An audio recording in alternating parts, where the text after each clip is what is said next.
ಸಂತೋಷ ಕುಳಿತುಕೊಳ್ಳರೆ ಹೇಳುವೆ ನಿಮಗ.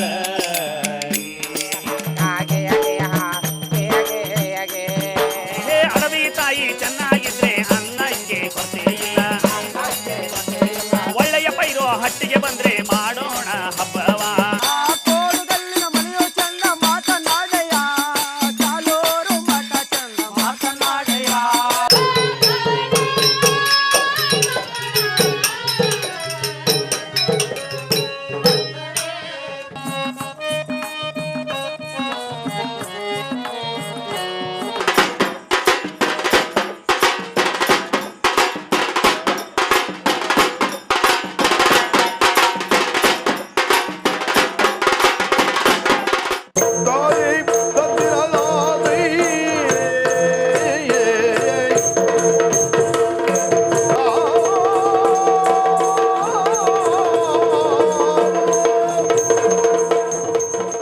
ನಮ್ಮ ಭಾರತ ಅನೇಕ ಜಾನಪದ ಮತ್ತು ಪ್ರದರ್ಶನ ಕಲಾ ಪ್ರಕಾರಗಳ ಶ್ರೀಮಂತ ನೆಲ. ಈ ಕಲಾ ಪ್ರಕಾರಗಳು ಸಮುದಾಯದ ಬದುಕು, ಆಚಾರ, ವಿಚಾರ, ಸಂಸ್ಕೃತಿ ಮತ್ತು ಚರಿತ್ರೆಗಳಂತಹ ಅನೇಕ ಮಾಹಿತಿಗಳನ್ನು ದಾಖಲಿಸಿ ಪ್ರಸರಣ ಮಾಡುವ ದಿಸೆಯಲ್ಲಿ ತನ್ನದೇ ಆದ ವಿಶಿಷ್ಟ ಕೊಡುಗೆಗಳನ್ನು ನೀಡುತ್ತಾ ಬಂದಿವೆ. ಕರ್ನಾಟಕ ಸರ್ಕಾರದ ಕರ್ನಾಟಕ ರಾಜ್ಯ ಏಡ್ಸ್ ಪ್ರಿವೆನ್ಷನ್ ಸೊಸೈಟಿ ಕೆಸಾಪ್ಸ್ ಈ ಕಲಾ ಪ್ರಕಾರಗಳನ್ನು ಬಳಸಿ HIV ಏಡ್ಸ್ ಮಾಹಿತಿ ಮತ್ತು ಆರೋಗ್ಯ ಅರಿವು ಮೂಡಿಸುವ ಅರ್ಥಪೂರ್ಣ ಕಾರ್ಯಕ್ರಮಗಳನ್ನು ಹಮ್ಮಿಕೊಂಡಿದೆ. ಸುಮಾರು 20ಕ್ಕೂ ಹೆಚ್ಚು ಜನಪದ ಕಲಾ ಪ್ರಕಾರಗಳನ್ನು ಈ ಕಾರ್ಯಕ್ರಮಗಳಲ್ಲಿ ಬಳಸಿಕೊಳ್ಳಲಾಗಿದೆ. ಈ ಮೂಲಕ ರಾಜ್ಯಾದ್ಯಂತ ಅತ್ಯಂತ ತಳಮಟ್ಟದವರೆಗೂ ಮಾಹಿತಿಯನ್ನು ಪರಿಣಾಮಕಾರಿಯಾಗಿ ತಲುಪಿಸಲು ಸಾಧ್ಯವಾಗುತ್ತಿದೆ.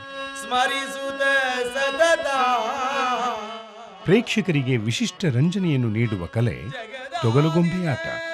ಚರ್ಮವನ್ನು ತೆಳುವಾಗಿ ಪಾರದರ್ಶಕವಾಗುವಂತೆ ಮಾಡಿ ಅದರಲ್ಲಿ ಬಣ್ಣದ ಬೊಂಬೆಗಳನ್ನು ಚಿತ್ರಿಸುತ್ತಾರೆ. ಈ ಬೊಂಬೆಗಳನ್ನು ಬೆಳಕಿನ ಮುಂದೆ ಹಿಡಿದು ಬಿಳಿ ಪರದೆಯಲ್ಲಿ ನೆರಳಿನ ಮೂಲಕ ಕಥಾಪ್ರಸಂಗಗಳನ್ನು ಪ್ರದರ್ಶಿಸುತ್ತಾರೆ. ತೊಗಲು ಬೊಂಬೆಯಾಟದ ಮೂಲಕ HIV ಏಡ್ಸ್ ಮಾಹಿತಿ ಮತ್ತು ಆರೋಗ್ಯದರಿವಿನ ಮಾಹಿತಿಯ ಕಾರ್ಯಕ್ರಮ ಈಗ ಇಲ್ಲಿದೆ. ವಂದಿಸುವೆ ನಿಮಗೆ ಗಣನಾಥ, ಮೊದಲೊಂದಿಸುವೆ ನಿಮಗೆ ಗಣನಾಥ. ಬಂದ ವಿಘ್ನವನು ಕಳೆ ಗಣನಾಥ, ಬಂದ ವಿಘ್ನವನು ಕಳೆ ಗಣನಾಥ, ವಂದಿಸುವೆ ನಿಮಗೆ ಗಣನಾಥ. ನಿಮಗೆಲ್ಲರಿಗೂ ಈ ಕಾರ್ಯಕ್ರಮಕ್ಕೆ ಸ್ವಾಗತ ಸುಸ್ವಾಗತ. HIV ಏಡ್ಸ್ ಬಗ್ಗೆ ಜಾಗೃತಿಯನ್ನು ಮೂಡಿಸುವಂತ ತೊಗಲು ಬೊಂಬೆ ಆಟ ಕಾರ್ಯಕ್ರಮ ಏರ್ಪಡಿಸಲಾಗಿದೆ. ಈ ಕಾರ್ಯಕ್ರಮ ಕರ್ನಾಟಕ ರಾಜ್ಯ ಏಡ್ಸ್ ಪ್ರಿವೆನ್ಷನ್ ಸೊಸೈಟಿ ಬೆಂಗಳೂರು, ಆರೋಗ್ಯ ಮತ್ತು ಕುಟುಂಬ ಕಲ್ಯಾಣ ಇಲಾಖೆ ಕರ್ನಾಟಕ ಸರ್ಕಾರ, ಚಿಕ್ಕಮಗಳೂರು ಜಿಲ್ಲಾಡಳಿತ, ಗ್ರಾಮ ಪಂಚಾಯತ್ ಇವರ ವತಿಯಿಂದ ಏರ್ಪಡಿಸಿದಂತಹ ಒಂದು ಕಾರ್ಯಕ್ರಮ. ಭವ್ಯ ಭಾರತದ ಭಾಗ್ಯವಿದಾತರೇ ಆಲಿಸಿರಿ ಸರ್ಕಾರದ ಸಂದೇಶವನ್ನು.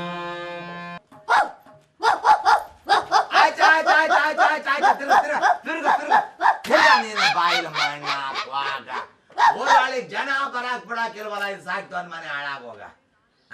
ಲಾ ಸಿದ್ಧ ಇದ್ಕಂಡ್ ಕಟ್ಟಾಕ್ಲ ಪಾಪ, ಯಾರೋ ಹೊಸಬರು ಬಂದವ್ರು ಓಡಿಸ್ಕೊಂಡು ಹೋಗ್ತೈತಲ್ಲ ನಾಯಿ. ಬಾರಪ್ಪ, ನಮ್ಮನೆ ನಾಯಿನೇ ಕಂಡು ಬಾರತಮ್ಮ, ಕಡಿಯಾಕಿಲ್ಲ ಸುಮ್ಮನೆ ಬಗಳ್ತದೆ. ನಮಸ್ಕಾರ ಯಜಮಾನ್ರೆ. ನಮಸ್ಕಾರ ಕಣಪ್ಪ, ನಮಸ್ಕಾರ. ಯಾರು ಅಂತ ಗೊತ್ತಾಗ್ಲಿಲ್ವಲ್ಲ ತಮ್ಮ ನೀನು.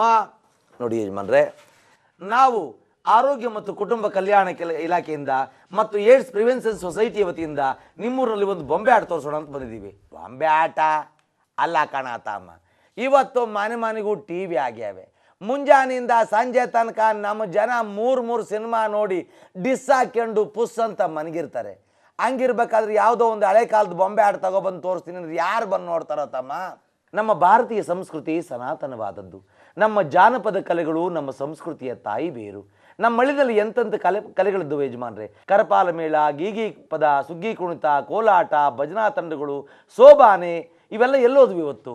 ನಾವು ನಮ್ಮ ತನವನ್ನು ಮರೆತು, ನಮ್ಮ ಜಾನಪದ ಕಲೆಗಳನ್ನು ಮರೆತು ಪಾಶ್ಚಾತ್ಯ ಸಂಸ್ಕೃತಿಗೆ ಮರಳಾಗ್ತಾ ಇದ್ದೀವಿ. ಆ ನಿಟ್ಟಿನಲ್ಲಿ ನಮ್ಮ ಕಲೆಗಳ ಮೂಲಕವಾಗಿ ಕಲೆಗಳ ಪುನರುಜ್ಜೀವನ ಮತ್ತು ಅದರ ಮೂಲಕವಾಗಿ ಜನರಲ್ಲಿ ಅರಿವನ್ನು ಮೂಡಿಸುವಂಥ ಒಂದು ಕಾರ್ಯಕ್ರಮ ತಗೊಂಡು ಬಂದಿವೆ ಯಜಮಾನ್ರೆ. HIV ಏಡ್ಸ್ ಬಗ್ಗೆ ಎಲ್ಲ ಜಾಗೃತಿ ಮೂಡಿಸುವಂಥ ಒಂದು ಕಾರ್ಯಕ್ರಮ ತಗೊಂಡು ಬಂದಿವೆ ಯಜಮಾನ್ರೆ.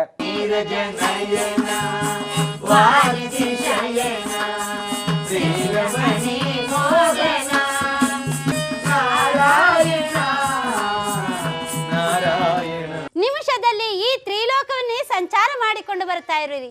ಯಾವ ಯಾವ ಲೋಕದಲ್ಲಿ ಏನೇನು ಸೋಜಿಗವನ್ನು ಕಂಡಿರಿ. ಅದು ಅಲ್ಲದೆ ಕಲಿಯುಗದಲ್ಲಿ ಭೂಲೋಕದ ಕಡೆಗೆ ಬರುವುದಿಲ್ಲ ಎಂದು ಹೇಳಿದವರು ಇಂದು ಬರಲು ಕಾರಣವೇನು ಪೂಜ್ಯರೇ? ಅಮ್ಮ, ನಾನು ಕ್ಷಣ ಮಾತ್ರದಲ್ಲಿ ಭೂಲೋಕ, ಬೋರ್ಲೋಕ, ಜನರಲೋಕ, ಮಧ್ಯಮಲೋಕ, ಅತಳ, ವಿತಳ, ರಸಾತಳ, ತಲಾತಳ, ಪಾತಾಳ, ಬ್ರಹ್ಮಲೋಕ, ವೈಕುಂಠ, ಕೈಲಾಸವನ್ನು ನೋಡಿಕೊಂಡು ಬರ್ತೇನೆ. ಸುರ, ನರ, ಉರುಗ, ಗರುಡ, ಗಂಧರ್ವ, ಕಿನ್ನರ, ಕಿಂಪುರುಷ, ಯಕ್ಷ, ರಾಕ್ಷಸ, ಸಿದ್ಧ, ಸಾಧ್ಯ, ವಿದ್ಯಾಧರ, ಮಾನವರಾದಿಯಾಗಿ ನೋಡಿಕೊಂಡು ಬರ್ತೇನೆ. ಯಾವ ಲೋಕದಲ್ಲಿಯೂ ಸೋಜಿಗವನ್ನು ಕಾಣಲಿಲ್ಲ. ಅಂತರಿಕ್ಷದಲ್ಲಿ ಕೈಲಾಸದ ಕಡೆಗೆ ಬರುವಾಗ ಭೂಲೋಕದ ಕಡೆಗೆ ತಿರುಗಿ ನೋಡಿದೆ. ಮನುಷ್ಯ ಏನೆಲ್ಲ ಪ್ರಗತಿಯನ್ನು ಸಾಧಿಸಿಕೊಂಡಿದ್ದಾನೆ. ಅಂತರಿಕ್ಷದಲ್ಲಿ ಎಕ್ಕಿಯಂತೆ ಹಾರಾಡುತ್ತಿದ್ದಾನೆ. ವಿಮಾನ, ರಾಕೆಟ್, ಹೆಲಿಕಾಪ್ಟರ್ಗಳೆಂಬ ಯಂತ್ರಗಳನ್ನು ಸೃಷ್ಟಿ ಮಾಡಿಟ್ಟುಕೊಂಡು ಕಂಪ್ಯೂಟರ್ ಎಂಬ ಹೊಸ ಯಂತ್ರದ ಆವಿಷ್ಕಾರ ಮಾಡಿಕೊಂಡಿದ್ದಾನೆ. ಉಪಗ್ರಹಗಳ ಅಂತರಿಕ್ಷಕ್ಕೆ ಹಾರಿಬಿಡ್ತಾ ಇದ್ದಾನೆ. ಗ್ರಹಗಳಿಗೆಲ್ಲ ಹೋಗಿ ಬರ್ತಾ ಇದ್ದಾನೆ. ಸಬ್ಮೇರಿನ್ ಎಂಬ ಜಲಾಂತರ್ಗಾಮಿ ನೌಕೆಗಳನ್ನು ಸೃಷ್ಟಿ ಮಾಡಿಕೊಂಡು ನೀರಿನ ಆಳದಲ್ಲಿ ಓಡಾಡುತ್ತಿದ್ದಾನೆ. ಇಷ್ಟೆಲ್ಲ ಪ್ರಗತಿಯನ್ನು ಸಾಧಿಸಿದ ಮನುಷ್ಯ ವೈಜ್ಞಾನಿಕವಾಗಿ ಮುಂದುವರೆದಿದ್ದರೂ ರೋಗಗಳಿಗೆ ಸಿಕ್ಕಿ ನರಳುತ್ತಾ ಇದ್ದಾನೆ. ಒಂದು ರೋಗ ವಾಸಿಯಾದರೆ ಮತ್ತೊಂದು ರೋಗವು ಜಾಗೃತವಾಗ್ತಾ ಇದೆ. ಅನೇಕ ರೋಗಗಳಿಗೆ ಔಷಧಿಯನ್ನು ಕಂಡುಹಿಡಿಯಲಿಕ್ಕಾಗದೆ ವೈದ್ಯರು, ವಿಜ್ಞಾನಿಗಳು ಪರಿತಪಿಸುತ್ತಿದ್ದಾರೆ. ಆದ್ದರಿಂದ ಜನ ಗಾಬರಿಯಿಂದ ಓಡಾಡ್ತಿದ್ದಾರೆ. HIV ಸೋಂಕು ಬಂದಿದೆ, ಏಡ್ಸ್ ಬಂದಿದೆ ಎಂದು. ಇದಕ್ಕೆ ಕಾರಣವೇನು ಎಂದು ವಿಚಾರ ಮಾಡಿಕೊಂಡು ಹೋಗೋಣ ಎಂದು ನಿನ್ನ ಬಳಿಗೆ ಬಂದೆ. ನೀವು ನೇರವಾಗಿ ಯಮಲೋಕಕ್ಕೆ ಹೋಗಿ. ರೋಗಗಳಿಗೆ ಮೂಲ ಕಾರಣ ಯಮಲೋಕ. ಯಮರಾಜರು ಎಲ್ಲಾ ವಿಷಯವನ್ನು ನಿಮಗೆ ವಿವರವಾಗಿ ತಿಳಿಸುತ್ತಾರೆ. ಅಲ್ಲಿಗೆ ಹೋಗಿ ಬರುವಂತರಾಗಿರಿ. ಆಯ್ತಮ್ಮ, ಹೋಗಿ ವಿಚಾರ ಮಾಡಿಕೊಂಡು ಬರ. ಆಗಬಹುದು, ಹೋಗಿ ಬನ್ನಿ.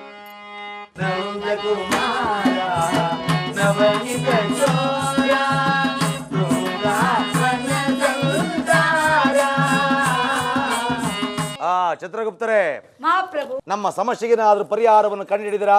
ಏನು ಸಮಸ್ಯೆ ಈ ಪ್ರಭು? ಸಮಸ್ಯೆ ನಿಮಗೆ ಅರ್ಥವಾಗುತ್ತಿಲ್ಲವಲ್ಲ ಚಿತ್ರಗುಪ್ತರೇ? ಎಷ್ಟು ಸಾರಿ ಹೇಳಿದ್ದೇವೆ ನಾವು ನಿಮಗೆ, ಯಮಲೋಕದಲ್ಲಿ ಜಾಗ ಸಾಕಾಗುತ್ತಿಲ್ಲ. ಹೊಸದಾಗಿ ಒಂದು ಯಮಲೋಕವನ್ನು ಕಟ್ಟಬೇಕಾಗಿದೆ, ಸ್ಥಳ ಇಲ್ಲ. ಸ್ವರ್ಗಕ್ಕೆ ಒಂದು ಪತ್ರವನ್ನು ಬರೆಯಿರಿ, ದೇವೇಂದ್ರನ್ನು ತಿಳಿಸಿ ಸ್ವರ್ಗದ ಪಕ್ಕದಲ್ಲಿ ಸ್ಥಳವನ್ನು ಬಿಡಿಸಿಕೊಳ್ಳಿ, ಅಲ್ಲಿ ಹೊಸದಾಗಿ ಒಂದು ಯಮಲೋಕವನ್ನು ಕಟ್ಟೋಣ ಎಂದು ಹೇಳಿದ್ದೇವಲ್ಲ, ಏನಾಯ್ತು ವಿಷಯ? ಮಹಾಪ್ರಭು, ನೀವು ಹೇಳಿದಂತೆ ದೇವರಾಜರಿಗೆ ಪತ್ರವನ್ನು ಬರೆದು ಕಳಿಸಿದ್ದೆನು. ಆದರೆ ದೇವರಾಜರು ಹೇಳಿ ಕಳಿಸಿದ್ದಾರೆ, ಸ್ವರ್ಗದ ಬಳಿ ನರಕವನ್ನು ಕಟ್ಟಲು ಜಾಗವನ್ನು ಕೊಡುವುದಿಲ್ಲ ಎಂದು. ನಾನೇನು ಮಾಡಲಿ? ಅವರು ಹೇಳುತ್ತಾರೆ, ಅವರಿಗೆ ನಮ್ಮ ಸಮಸ್ಯೆಯಲ್ಲಿ ಅರ್ಥವಾಗುತ್ತಿದೆ. ಮೊನ್ನೆ ನೋಡಿ, ಸುನಾಮಿಯಲ್ಲಿಗೆ ಸಿಕ್ಕಿ ಲಕ್ಷಾಂತರ ಮಂದಿ ಮನುಷ್ಯರು, ಪ್ರಾಣಿಗಳು ಒಟ್ಟೊಟ್ಟಿಗೆ ಸತ್ತು ಯಮಲೋಕಕ್ಕೆ ಬಂದರು. ಅವರನ್ನು ತುಂಬಿಕೊಳ್ಳಲಿಕ್ಕಾಗದೆ ಎಷ್ಟು ಕಷ್ಟಪಟ್ಟೆವು. ಕ್ಷಣಕ್ಕೊಂದು ಭೂಕಂಪ, ಜಲಪ್ರಳಯ, ಸಾಂಕ್ರಾಮಿಕ ರೋಗಗಳ ಅವಳಿ.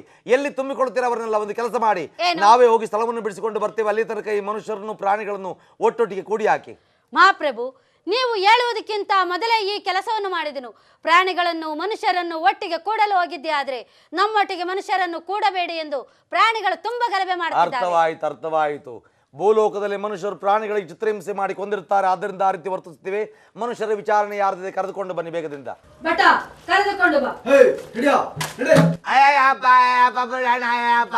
ಸುಮ್ಮನೆ ನಿಂತುಕೋ. ಮಹಾಪ್ರಭು, ಸುಂದರವಾದ ಹೆಂಡತಿ ಮನೆಯಲ್ಲಿದ್ದರು ಪರಸ್ತ್ರೀಯರ ಸಹವಾಸ ಮಾಡಿದ. ಇಲ್ಲ ಸ್ವಾಮಿ, ನಾನು ಹೇಳ್ತೀನಿ, ನಾನು ಎಷ್ಟು ಚೆನ್ನಾಗಿ ನೋಡ್ಕೊತದ್ದೆ ಗೊತ್ತಾ ಸ್ವಾಮಿ. ನಮ್ಮ ಊರ್ಲ ನನ್ನ ಅಯೋಗ್ಯ ಅಲ್ಲ, ಯೋಗ್ಯ ಅಂತ ಕರಿತಿದ್ರು ಸ್ವಾಮಿ. ಬೇಕಾದ್ರೆ ನಿಮ್ಗೆ ಅನುಮಾನ ಇದ್ರೆ ನಮ್ಮ ಹೆಂಗಸ್ರು ಬೇಕಾದ್ರೆ ಕೇಳಿ ನೋಡಿ ಸ್ವಾಮಿ. ಹೋಗಕ್ ಪುರುಷತ್ತಿಲ್ಲ ಅಂದ್ರೆ ನಮ್ಮ ಲ್ಯಾಂಡ್ ಫೋನ್ ಐತೆ, ಫೋನ್ ನಂಬರ್ ಕೊಡ್ತೀನಿ.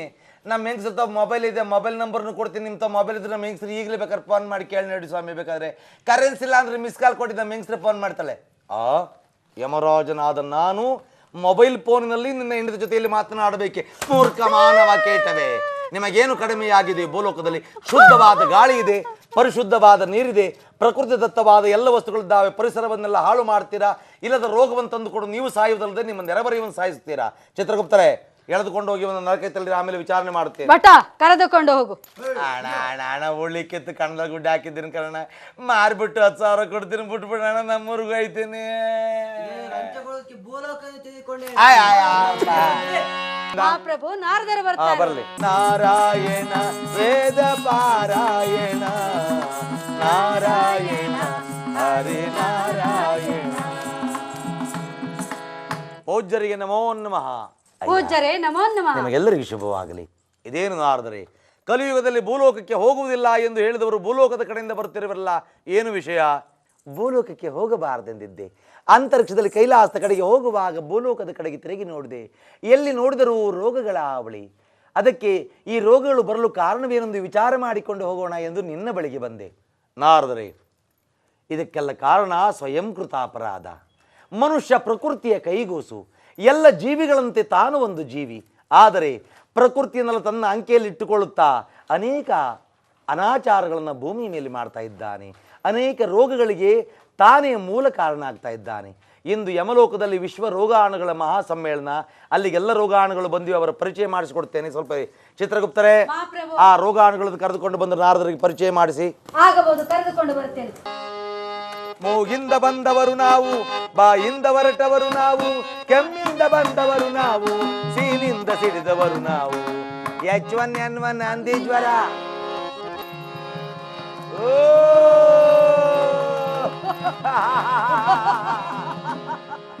ನೀವು ಯಾವ ರೋಗಾಣುಗಳು? ಏಡ್ಸ್ ರೋಗಾಣುಗಳು. ಅಂದರೆ ನೀವು ಯಮಲೋಕದಿಂದ ಭೂಲೋಕಕ್ಕೆ ಹೇಗೆ ಹೋದಿರಿ? ನಾವು ಯಮಲೋಕದಿಂದ ನೇರವಾಗಿ ದಕ್ಷಿಣ ಆಫ್ರಿಕಾಕ್ಕೆ ಹೋದೆವು. ಅಲ್ಲಿಂದ America, Britain, Vietnam, Turkey, Holland, Italy, France, Nigeria, Bulgaria, Australia, Mesopotamia, Egypt, Iraq, Iran, Baghdad ಮೂಲಕವಾಗಿ ಚೀನಾಕ್ಕೆ ಬಂದೆವು. ಚೀನಾದಿಂದ ಟಿಬೇಟು, ಟಿಬೇಟಿಂದ ನೇಪಾಳ, ನೇಪಾಳದಿಂದ ಹಾಂಗ್ಕಾಂಗು, ಹಾಂಗ್ಕಾಂಗ್ ಸಿಂಗಪುರಕ್ಕೆ ಬಂದೆವು. ಸಿಂಗಪುರಕ್ಕೆ ಬಂದು 5 ತಂಡವನ್ನು ಮಾಡಿಕೊಂಡು ಒಂದನ್ನು ಅಫ್ಘಾನಿಸ್ತಾನ, ಪಾಕಿಸ್ತಾನ, ಬಾಂಗ್ಲಾ, ಶ್ರೀಲಂಕಾಕ್ಕೆ ಕಳಿಸಿದೆವು. ಒಂದು ತಂಡವನ್ನು ಕಟ್ಟಿಕೊಂಡು ಭಾರತಕ್ಕೆ ಹೋದೆವು. ಭಾರತವು ಸಮೃದ್ಧವಾದ ದೇಶ. ಅಲ್ಲಿಯೇ ನಮ್ಮ ಸಾಮ್ರಾಜ್ಯವನ್ನು ಸ್ಥಾಪಿಸಬೇಕೆಂದು ತೀರ್ಮಾನ ಮಾಡಿದ್ದೇವೆ. ಈ ವರ್ಷದಿಂದ ಒಂದು ಪಂಚವಾರ್ಷಿಕ ಯೋಜನೆ ಹಾಕಿಕೊಂಡಿದ್ದೇವೆ ವಿಶ್ವದಲ್ಲಿ. ಆ ಯೋಜನೆ ಅನುಸಾರ ಮುಂದಿನ 5 ವರ್ಷದಲ್ಲಿ ಎಲ್ಲರಿಗೂ ಬರುವಂತೆ ಮಾಡಬೇಕೆಂಬುದೇ ನಮ್ಮ ಆಶೆ. ಎಲೆ ರೋಗಾಣುಗಳೇ, ನೀವು ಎಲ್ಲ ದೇಶದಲ್ಲಿ ರೋಗವನ್ನು ಹರಡಬಹುದು. ಭಾರತದಲ್ಲಿ ಸಾಧ್ಯವಿಲ್ಲ. ಏಕೆ ಗೊತ್ತೇ?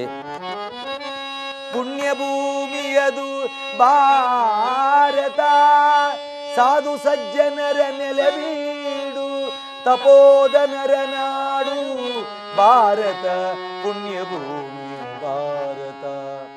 ಮಾತೃವತ್ ಪರದಾರಂಶ ಪರದ್ರವ್ಯಾನ್ ಲೋಷ್ಟವತ್ ಆತ್ಮೋ ಸರ್ವಭೂತಾನಿ ಪಶತಿ ಸಂಪಂಡಿತಾ. ಪರಸ್ತ್ರೀಯರನ್ನು ಅಕ್ಕ ತಂಗಿ ತಾಯಿಯಂತೆಯೂ ಪರದ್ರವ್ಯವನ್ನು ಹೆಂಡತಿಯಂತೆಯೂ ಸರ್ವ ಪ್ರಾಣಿಗಳನ್ನು ತಮ್ಮಂತೆಯೇ ತಿಳಿಯುವವರು ಭಾರತೀಯರು. ವ್ಯಭಿಚಾರವೆಂಬುದು ಭಾರತೀಯರಿಗೆ ಗೊತ್ತೇ ಇಲ್ಲ. ಭಾರತದ ಗಂಡು ಮಕ್ಕಳು ಎಷ್ಟು ಒಳ್ಳೆಯವರೆಂದರೆ ಬೀದಿಯಲ್ಲಿ ಹೆಣ್ಣು ಮಕ್ಕಳು ಹೋಗ್ತಿದ್ದರೆ ಎಲ್ಲರೂ ತಲೆ ತಗ್ಗಿಸಿಕೊಂಡು ನಿಂತಿರುತ್ತಾರೆ. ಹೆಣ್ಣು ಮಕ್ಕಳು ಅಷ್ಟೇ. ಬೀದಿಯಲ್ಲಿ ಗಂಡಸರು ಹೋಗ್ತಿದ್ದರೆ ಕಿರಿಗಣ್ಣಲು ನೋಡುವುದಿಲ್ಲ. ಅಂಥ ನಾಡದಲ್ಲಿ ನಿಮ್ಮಂಥ ರೋಗಾಣುಗಳಿಗೆ ಅವಕಾಶವಿಲ್ಲ. ನೀವೇನು ಹೊರಡಿ. ನ್ಯಾಯದಯ, ನೀವು ಯಾವುದೋ ಕಾಲದಲ್ಲಿ ಭಾರತಕ್ಕೆ ಹೋಗಿದ್ದೀರಿ ಎಂದು ಕಾಣ್ತದೆ. ಇತ್ತೀಚೆಗೆ ಹೋಗಿಲ್ಲ. ಪಾಶ್ಚಾತ್ಯ ಸಂಸ್ಕೃತಿಯ ಮರುಳಾಗಿ ಭೋಗಲಾಲಸೆಯಿಂದ ಸುಖ ಬೇಕು ಎಂದರಸುತ್ತ ಬಂದು ನಮ್ಮ ತೆಕ್ಕೆಗೆ ಬೀಳ್ತಿದ್ದಾರೆ. ಮೊದಲು ಈ ವೈದ್ಯರನ್ನು, ವಿಜ್ಞಾನಿಗಳನ್ನು ಕೊಲ್ಲಬೇಕಾಗಿದೆ. ನಿರೋಧ ಎಂಬ ಒಂದು ರಕ್ಷಾ ಕವಚವನ್ನು ಕಂಡುಹಿಡಿದಿದ್ದಾರೆ. ಅದನ್ನು ಉಪಯೋಗಿಸುವುದರಿಂದ ನಾವು ನಮ್ಮ ಸೋಂಕನ್ನು ಹೆಚ್ಚೆಚ್ಚು ಹರಡಲು ಸಾಧ್ಯವಾಗುತ್ತಿಲ್ಲ. ನಮಗೆ ಸಮಯವಿಲ್ಲ. ಇನ್ನೊಮ್ಮೆ ಸಿಕ್ಕಿ ನಿಧಾನವಾಗಿ ಮಾತನಾಡುತ್ತೇವೆ. ನಾವು ಬರುತ್ತೇವೆ. Command darling. Okay okay okay. ಅಯ್ಯ, ಹಾಗಾದರೆ ಈ ರೋಗಗಳಿಂದ ಮನುಷ್ಯ ಮುಕ್ತನಾಗಲು ಏನು ಮಾಡಬೇಕಾಗಿದೆ? ನಾರದರೆ, ಭೂಲೋಕದಲ್ಲಿ ಒಂದು ಮಾತುಂಟು. ಕೃಷಿತೋ ನಾಸ್ತಿ ದುರ್ಭಿಕ್ಷಂ, ಜಪತೋ ನಾಸ್ತಿ ಪಾತಕಂ, ಮೌನತೋ ನಾಸ್ತಿ ಕಲಹ, ನಾಸ್ತಿ ಜಾಗರತೋ ಭಯ. ವ್ಯವಸಾಯ ಮಾಡುವುದರಿಂದ ದುರ್ಭಿಕ್ಷೆ ಇಲ್ಲ, ಜಪ ಮಾಡುವುದರಿಂದ ಪಾಪವಿಲ್ಲ, ಸುಮ್ಮನಿರುವುದರಿಂದ ಜಗಳವಿಲ್ಲ, ಎಚ್ಚರಿಕೆಯಿಂದಿದ್ದರೆ ಭಯವೇ ಇಲ್ಲ. ರೋಗ ಬಂದಾಗ ಪರಿತಪಿಸುವುದಕ್ಕಿಂತ ರೋಗ ಬರದಂತೆ ಎಚ್ಚರಿಕೆಯನ್ನು ವಹಿಸಿದಾಗ ಹೆಚ್ಚು ಕಾಲ ಬದುಕಬಲ್ಲ. ಹೋಗಿ ಜನರಲ್ಲಿ ಇದರ ಬಗ್ಗೆ ಅರಿವನ್ನು ಉಂಟು ಮಾಡಿ. ಆಗಬಹುದಯ್ಯ. ಬನ್ನಿ ಗೆಳೆಯರೇ ಬನ್ನಿ, ವಿಷಯ ತಿಳಿಯಲು ಬನ್ನಿ. ಬನ್ನಿ ಗೆಳೆಯರೇ ಬನ್ನಿ, ವಿಷಯ ತಿಳಿಯಲು ಬನ್ನಿ. HIV ಮಾಹಿತಿಯ ಅರಿತುಕೊಂಡು ನೀವೆಚ್ಚರಾಗ ಬನ್ನಿ. ಜನರೇ ಎಚ್ಚರಾಗ ಬನ್ನಿ. HIV ಮಾಹಿತಿಯ ಅರಿತುಕೊಂಡು ನೀವೆಚ್ಚರಾಗ ಬನ್ನಿ. ಜನರೇ ಎಚ್ಚರಾಗ ಬನ್ನಿ. ನಮಸ್ತೆ ನಮಸ್ತೆ ನಮಸ್ತೆ. ಓಹೋ, ನಮ್ಮೂರ್ ಡಾಕ್ಟ್ರಯ್ಯ. ನಮಸ್ಕಾರ ಸಮೀರ. ಓ, ಎಂತದು ಕೆಂಪಮ್ಮ, ಇದು ನಿಮ್ಮ ಊರ? ಸಮೀರ, ಮೊನ್ನೆ ನಾನು ನಿಮ್ಮೂರಿಗೆ ಬಂದಾಗ ಏಡ್ಸ್ ಬಗ್ಗೆ ಹೇಳಿದ್ದು ಚೆನ್ನಾಗಿ ತಿಳ್ಕೊಂಡಿದ್ದೀರಾ? ಏಡ್ಸ್ ಬಗ್ಗೆ ಹೇಳಿದ್ರ? ಸ್ವಾಮಿ, ತಿಳ್ಕೊಂಡಿದ್ದೀನಿ. ಲೇ ಕೆಂಪಣ್ಣ, ಏನಕ್ಕ? ಈಗೊಂದು ಹೆಣ್ತಿಂದಲ್ಲಿ ಡಾಕ್ಟ್ರು ಬಂದು ಏಡ್ಸ್ ಬಗ್ಗೆ ಹೇಳಿದ್ರಂತೆ. ನಾನಿರ್ಲಿಲ್ಲ, ನೆಂಟ್ರ ಮನೆಗೆ ಹೊಂಟೋಗಿದ್ದೆ. ನಾನು ಹೂ ಅಂತ ಹೇಳ್ಬಿಟ್ನಪ್ಪ. ನಿನಗೇನಾರ ಗೊತ್ತಾ ಏಡ್ಸ್ ಅಂದ್ರೆ ಏನು ಅಂತವ? ನೀನ್ ಹೋಗಿದ್ಯಾ? ಅಕ್ಕ, ನಮ್ಮೂರಿಗೆ ಏನ್ ಬಂದ್ರು ಮೊದಲು ನನ್ಗೆ ಬರೋದು. ಎಂತದಪ್ಪ? ರಾಗನ? ರಾಗಲ್ ಕಣಕ ಸುದ್ದಿ. ಡಾಕ್ಟ್ರು ಬರ್ತಾವ್ರೆ ಅಂತ ಗೊತ್ತಾಗಿದ ತಕ್ಷಣ ಹೋಗಿ ಅವ್ರ ಮುಂದೆನೆ ಕುಂತ್ಕೊಂಡು ಮುಗಿಯ ತನಕ ಅವ್ರ ಮುಖನೇ ನೋಡ್ತಾ ಇದ್ದು ಮನೆಗೆ ಬಂದ್ ಮನೆ ಕಡೆ ಕುತ್ತಿಗೆ ನೋವು ಬಂದು. ವಾ, ಹಂಗಾರ ನಿಂಗೆ ಏಡ್ಸ್ ಅಂದ್ರೆ ಏನು ಅಂತ ಗೊತ್ತು? ಪೂರ್ತಿ ಗೊತ್ತು. ಹಂಗಾರ ನಂಗೊಸಿ ಹೇಳ ಮಗ. ಏಡ್ಸು ಅಂದ್ರೆ ಆ. ಪಿಡ್ಸು. ವಾ ಇವ್ರು ಇಂಗ್ಲಿಷ್ ಅಲ್ಲಿ ಏಡ್ಸು ಅಂತಾರ. ಎಂತದ್ದು ಮಾರ ಜನ ತಪ್ಪು ಮಾಹಿತಿ ಕೊಡೋದು. ಏಡ್ಸ್ ಬೇರೆ ಪಿಡ್ಸ್ ಬೇರೆ, ಅವನ್ ಮಾತು ಕೇಳ್ತಿದ್ದೆಲ್ಲ ಹೋಗಿ ನೀನು. ಇವ್ನು ಹೇಳಿ ಸರಿಯಾಗಿಲ್ವಾ ಸಮೀರ? ತಪ್ಪಮ್ಮ, ಅದೇ ಬೇರೆ ಇದೇ ಬೇರೆ. ಹೌದಾ? ಅಲಕಣ ಮುದೇವಿ, ಗೊತ್ತಿದ್ರೆ ಗೊತ್ತಿತ್ತೆ ಅನ್ಬೇಕು, ಇಲ್ಲ ಅಂದ್ರೆ ತಪ್ಪು ಕೂತ್ಕೋಬೇಕು. ಬಾರಿ ದೊಡ್ಡ ಮನುಷ್ಯಂಗೆ ಹೇಳ್ಬಿಟ್ಟೆ ಅಲ್ಲ. ನಂಗೆ ಹೆಂಗ್ ಗೊತ್ತಾಕ, ಸುಮ್ಮನೆ ಒಂದು ಅಂದಾಜಿನ ಮೇಲೆ ಹೇಳ್ದೆ. ಆಹಾ, ಅಂದಾಜಿನ ಮೇಲೆ ಹೇಳ್ಬಿಟ್ಟ. ಅಂದಾಜಿನ ಮೇಲೆ ಹೇಳಿಡಾಕ್ಬಿಟ್ರೆ ಏಡ್ಸು ಅಂದ್ರೆ ಏನು ಅಂತವ. ನೋಡ್ಕೆಂಪಮ್ಮ, ಏಡ್ಸ್ ಅಂದ್ರೆ HIV ಅನ್ನೋ ವೈರಸ್ ಇಂದ ಬರುತ್ತೆ. ವೈರಿಂದ ಬರ್ತದ? ಅದ್ಯಾವ ವೈರಸ್ ಸ್ವಾಮಿ? ವೈರಿಂದ ಬರಲ್ಲಮ್ಮ. ಮತ್ತೆ? ವೈರಸ್ ಅಂದ್ರೆ ನಮ್ಮ ಬರಿಗಣ್ಣಿಗೆ ಕಾಣದಂತ ಸೂಕ್ಷ್ಮವಾದ ಒಂದು ವೈರಾಣು. ನಿಮ್ಮ ಹಳ್ಳಿ ಭಾಷೆದಲ್ಲಿ ಒಂದು ಹುಳ ಅಂತ ತಿಳ್ಕೊಳ್ಳಿ. ನಮ್ಮ ಕಣ್ಣಿಗೆ ಕಾಣೋದ್ರೆ ಅಷ್ಟೊಂದು ಸೂಕ್ಷ್ಮವಾಗಿರ್ತದೆ. ಅದು ನಮ್ಮ ಶರೀರವನ್ನು ಸೇರ್ಕೊಂಡ್ಬಿಟ್ರೆ ನಮ್ಮ ದೇಹದಲ್ಲಿ ರೋಗ ನಿರೋಧಕ ಶಕ್ತಿಯನ್ನು ಉತ್ಪತ್ತಿ ಮಾಡುವಂತ ಬಿಳಿ ರಕ್ತ ಕಣಗಳು ಅಂತ ಇದ್ದಾವೆ. ಆ ಬಿಳಿ ರಕ್ತ ಕಣಗಳನ್ನೆಲ್ಲ ನಾಶ ಮಾಡಕ್ ಬಿಡ್ತದೆ. ಆಗ ಹೊರಗಿನಿಂದ ಬರುವಂತ ಯಾವುದೇ ಒಂದು ಸಾಮಾನ್ಯವಾದ ಕಾಯಿಲೆಯನ್ನು ತಡ್ಕೊಳ್ಳಿಕ್ಕೆ ನಮ್ಮ ದೇಹದಲ್ಲಿ ಶಕ್ತಿನೇ ಇರೋದಿಲ್ಲ. ಅಂತ ಅನೇಕ ರೋಗಗಳ ಕೂಟ ಸೇರ್ಕೊಂಡಾಗ ಅದಕ್ಕೆ ಏಡ್ಸ್ ಅಂತ ಕರಿತೇವೆ. ಎಚ್ಚರ ಎಚ್ಚರ ಎಚ್ಚರ, HIV ಬರುವುದು ಎಚ್ಚರ. ಎಚ್ಚರ ಎಚ್ಚರ ಎಚ್ಚರ, HIV ಬರುವುದು ಎಚ್ಚರ. ಎಚ್ಚರ ಕಾಮದ ಹುಚ್ಚು ಹಿಡಿದರೆ, ಎಚ್ಚರ ಕೊಚ್ಚಿ ಹೋಗುವುದು ಬದುಕು. ಎಚ್ಚರ ಎಚ್ಚರ ಎಚ್ಚರ, HIV ಬರುವುದು ಎಚ್ಚರ. HIV ಸೋಂಕು ಬೇರೆ, ಏಡ್ಸ್ ಬೇರೆ. HIV ಸೋಂಕು ಬಂದ ತಕ್ಷಣ ಏಡ್ಸ್ ಆಗಿ ಪರಿವರ್ತನೆ ಆಗೋದಿಲ್ಲ. 15-20 ವರ್ಷಗಳ ತನಕ ಆರೋಗ್ಯಕರವಾಗಿ ನಮ್ಮ ಮಧ್ಯೆ ಇದ್ದಾರೆ, ಗೊತ್ತೇ ಆಗೋದಿಲ್ಲ. ಆದರೆ ಕೊನೆಗೆ ನಮ್ಮ ದೇಹದಲ್ಲಿರುವಂಥ ರೋಗ ನಿರೋಧಕ ಶಕ್ತಿ ಕಡಿಮೆ ಆಗ್ತದಲ್ಲ, ಆಗ ಹೊರಗಿನಿಂದ ಬರುವಂಥ ಯಾವುದೇ ಒಂದು ಸಾಮಾನ್ಯ ಕಾಯಿಲೆಯನ್ನು ತಡ್ಕೊಳ್ಳಿಕ್ಕೂ ನಮ್ಮ ದೇಹದಲ್ಲಿ ಶಕ್ತಿ ಇರೋದಿಲ್ಲ. ಅಂತ ಸ್ಥಿತಿಯನ್ನು ಏಡ್ಸ್ ಅಂತ ಕರೀತಾರೆ. ಈ ಏಡ್ಸ್ ರೋಗ ಯಾವುದರಿಂದ ಬರ್ತದೆ, ಹೆಂಗ್ ಬರ್ತದೆ ಸ್ವಾಮಿ? ಈ ಸೋಂಕು ಬರೋದು 4 ರೀತಿಯಿಂದ. ಒಂದು, ಅಸುರಕ್ಷಿತ ಲೈಂಗಿಕ ಸಂಪರ್ಕ, ಅಥವಾ ಒಬ್ಬ ಹೆಂಗಸು ಒಬ್ಬ ಗಂಡಸು ಅನೇಕ ಜನರೊಟ್ಟಿಗೆ ಅಸುರಕ್ಷಿತವಾದ ಲೈಂಗಿಕ ಸಂಪರ್ಕವನ್ನು ಇಟ್ಕೊಂಡಿದ್ರೆ, ಅಂದ್ರೆ ನಿರೋಧ ಬಳಕೆ ಮಾಡದೆ ಲೈಂಗಿಕ ಸಂಪರ್ಕವನ್ನು ಇಟ್ಕೊಂಡಿದ್ರೆ, ಅವರಲ್ಲಿ ಯಾರಿಗಾದರೂ ಈ ಸೋಂಕಿದ್ರೆ ಖಂಡಿತವಾಗಿ ಬರ್ತದೆ. ಪ್ರಾಯ ಇರುವಾಗ ಎಚ್ಚರ, ಬರ ಹೆಣ್ಣ ಸೇರದಿರಿ ಎಚ್ಚರ. ಪ್ರಾಯ ಇರುವಾಗ ಎಚ್ಚರ, ಬರ ಹೆಣ್ಣ ಸೇರದಿರಿ ಎಚ್ಚರ. ಪ್ರಾಯ ಇರುವಾಗ ಎಚ್ಚರ, ಬರ ಗಂಡ ಸೇರದಿರಿ ಎಚ್ಚರ. ಪ್ರಾಯ ಇರುವಾಗ ಎಚ್ಚರ, ಬರ ಗಂಡ ಸೇರದಿರಿ ಎಚ್ಚರ. ಹೆಣ್ಣಿಗೊಂದು ಗಂಡು, ಗಂಡಿಗೊಂದು ಹೆಣ್ಣು. ಹೆಣ್ಣಿಗೊಂದು ಗಂಡು, ಗಂಡಿಗೊಂದು ಹೆಣ್ಣು. ಈ ನಿಯಮ ಮೀರಿ ಬಹುಜನರ ಸೇರಿದರೆ ತಪ್ಪದೆ ಬರುವುದು. ಆಮೇಲೆ ಎರಡನೇದಾಗಿ HIV ಸೋಂಕಿರುವಂತ ವ್ಯಕ್ತಿಯಿಂದ ನಾವು ರಕ್ತವನ್ನು ತಕ್ಕೊಂಡ್ರೆ ನಮಗೂ ಬರೋ ಸಾಧ್ಯತೆ ಇರ್ತದೆ. ಆದ್ದರಿಂದ ನಾವು ರಕ್ತವನ್ನು ಪಡಿಬೇಕಾದ್ರೆ ಪರೀಕ್ಷೆ ಮಾಡಿಸಿ ಅದರಲ್ಲಿ HIV ಸೋಂಕಿಲ್ಲ ಅಂತ ಖಾತ್ರಿ ಆದ ನಂತರ ರಕ್ತವನ್ನು ತಗೊಳ್ಬೇಕಾಗುತ್ತೆ. ಮೂರನೇದಾಗಿ ನಾವು HIV ಸೋಂಕಿರುವಂತ ವ್ಯಕ್ತಿ ಬಳಸಿದಂತ ಸೂಜಿ ಸಿರಿಂಜ್ಗಳನ್ನ ತಕ್ಷಣ ಆರೋಗ್ಯವಂತನಿಗೆ ಬಳಸಿದ್ರೆ ಅವನಿಗೂ HIV ಸೋಂಕು ಬರುವ ಸಾಧ್ಯತೆ ಇರ್ತದೆ. ಆದ್ದರಿಂದ ಹೊಸ ಸೂಜಿ ಸಿರಿಂಜ್ಗಳನ್ನು ಬಳಕೆ ಮಾಡಬೇಕು. ಇಲ್ಲ ಅಂದ್ರೆ 15-20 ನಿಮಿಷ ಕುದಿಯದ ನೀರಿನಲ್ಲಿ ಕುದಿಸಿ ಸಂಸ್ಕರಿಸಿ ಉಪಯೋಗಿಸಬೇಕು. ಆದರೆ ನಮ್ಮ ಎಲ್ಲ ಆಸ್ಪತ್ರೆಗಳಲ್ಲಿ ಹೊಸ ಸೂಜಿಗಳನ್ನು ಬಳಕೆ ಮಾಡ್ತಾರೆ. ಆ ದುರಂತ ಏನಾಗಿದೆ ಅಂದ್ರೆ, ಕೆಲವು ನಮ್ಮ ಜನ ಇವತ್ತು ಮತ್ತು ಬರುವ ಔಷಧಿಗಳನ್ನು ತಗೊಳ್ತಾ ಇರ್ತಾರೆ ಇಂಜೆಕ್ಷನ್ ತಗೊಳ್ಳೋ ಮೂಲಕ. ಅವರೆಲ್ಲ ಒಟ್ಟಿಗೆ ಒಂದು 3-4 ಜನ 5 ಜನ ಸೇರ್ಕೊಂಡು ಒಟ್ಟಿಗೆ ತಗೊಳ್ತಾರೆ. ಅಂತ ಸಮಯದಲ್ಲಿ ಒಬ್ಬರಿಗೆ ಬಳಸಿದಂಥ ಸೂಜಿಯನ್ನು ಮತ್ತೊಬ್ಬರು ಬಳಕೆ ಮಾಡ್ತಾ ಇರ್ತಾರೆ. ಅಂಥವರಲ್ಲಿ ಈ ಸೋಂಕು ಹೆಚ್ಚಾಗಿರ್ತದೆ. ಆದರೆ 4ನೇದಾಗಿ ಗರ್ಭಿಣಿಗಿದ್ರೆ ಹುಟ್ಟುವಂತ ಮಗುವಿಗೆ ಬರುವ ಸಾಧ್ಯತೆ ಇರ್ತದೆ.